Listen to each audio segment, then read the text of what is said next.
18 सितंबर 2016 सुबह के 5:30 बजे उरी, जम्मू और कश्मीर। नियंत्रण रेखा के पास स्थित भारतीय सेना का यह कैंप गहरी नींद में डूबा था, लेकिन सुबह की उस धुंधली ओस और सर्द हवाओं के बीच मौत के साए बहुत करीब आ चुके थे। नियंत्रण रेखा की कंटीली तारों को काटकर 4 घुसपैठिए भारतीय सीमा के भीतर दाखिल हुए थे, जिनका मकसद सिर्फ हमला करना नहीं, बल्कि भारतीय सेना के मनोबल पर एक गहरा घाव करना था। जैसे ही वे कैंप के भीतर पहुंचे, वहां मौजूद निहत्थे जवानों के टेंटों पर अंधाधुंध गोलियों और ग्रेनेडों की बौछार शुरू हो गई। देखते ही देखते वो शांत सुबह चीख पुकार और आग के शोलों में तब्दील हो गई।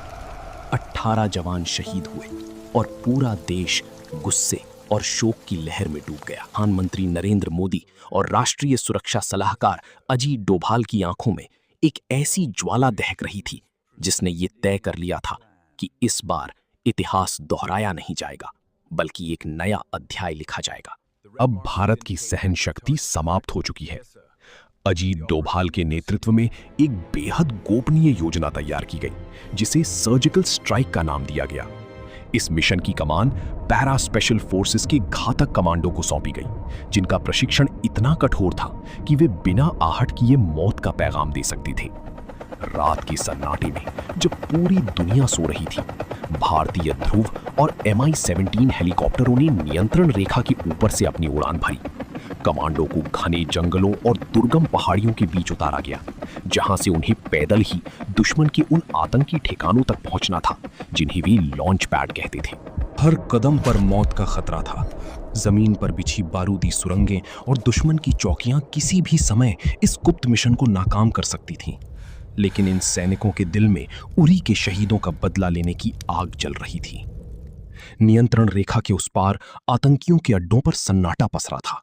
वे अपनी जीत के नशे में चूर थे और उन्हें इस बात का इल्म भी नहीं था कि काल उनके सिर पर खड़ा है। जैसे ही भारतीय कमांडो अपने लक्ष्य के करीब पहुंचे, उन्होंने अपनी पोजीशन ली और एक साथ हमला बोल दिया। अचानक हुए इस प्रहार से वहां मौजूद आतंकी संभल भी नहीं पाए और पलक झपकते ही पूरा इलाका गोलियों की गूंज और धमाकों से दहल उठा। एक एक करके आतंकियों के अड्डों को मलबे के ढेर में तब्दील कर दिया गया। ये कमांडो ने अपनी अद्भुत वीरता का परिचय दिया।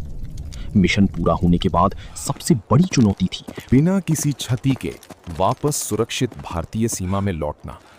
सूरज की पहली किरण निकलने से पहले ही सभी कमांडो सफलतापूर्वक अपनी सरजमी पर वापस आ चुके थे और इस तरह भारत ने दुनिया को यह संदेश दे दिया था कि ये एक नया भारत है,